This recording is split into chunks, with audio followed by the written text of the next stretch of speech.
Ventral vagal state is when you're regulated and you're connected. And when we talk about nervous system regulation, that doesn't mean that you're always calm, always peaceful, and you're relaxed.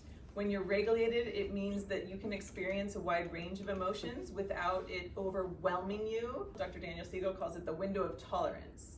I call it the zone of well-being. When we're regulated, we're within the zone of well-being. But if we start to get into like rage, resentment, we are going outside of the zone of well-being. But we can still feel angry, for example, within the zone of well-being. But this means that we can bounce back more easily. So, even throughout this conference, I'm the volunteer coordinator.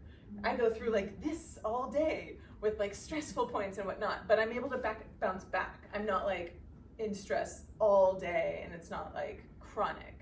I'm able to bounce back. In this state, this allows us to be creative, innovative, think critically. This allows us to collaborate and also be compassionate towards others because we're connected. And it also allows us to be curious instead of like more closed-minded and tunnel vision. And leadership behaviors can be like listening, coaching, empowering staff, and inspiring others. And then we have the sympathetic branch of the nervous system, which is when we go into survival mode, fight or flight, threat mode. And this can make us feel impulsive, and we can have impulsive behaviors. We may use harsh words. You're outside of your zone of well-being, and you have less control in that moment over what you're thinking, feeling, and saying. This can lead to emotional dysregulation.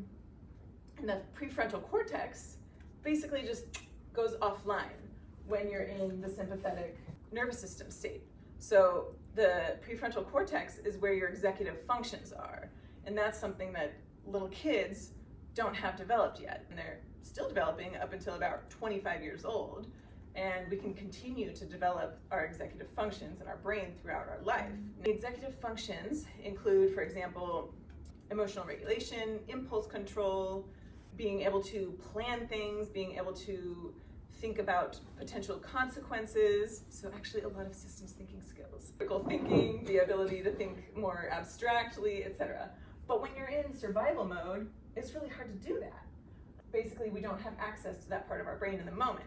It's not bad in and of itself to go into the fight or flight state. So for example, if I'm going to a track meet and I need to like compete in the 400 meter, I need to be in that state in that moment. I need that adrenaline rush. And like my mouth is gonna go dry and I'm gonna have a fast heartbeat and my breathing is gonna be more intense, but that like gets me ready to go, right? So we need that sometimes. We need it sometimes because we have a deadline. It helps to, motivate us to get it done. But we also need to be able to go back to this. And then we also have the dorsal vagal state, which is like when we're shutting down or collapse, freeze. This doesn't necessarily mean that like we're literally like frozen, but this could be like a functional freeze. Like you're procrastinating a lot, maybe it's really hard to get out of bed. We can go into this state when something is so dangerous or so threatening that there is no fight or flight. We can't just run away or fight it. So we might go into this functional freeze. A lot of leaders use the fight or flight or freeze to control. Yes. And I think that's quite dangerous. Yeah. And in parenting too.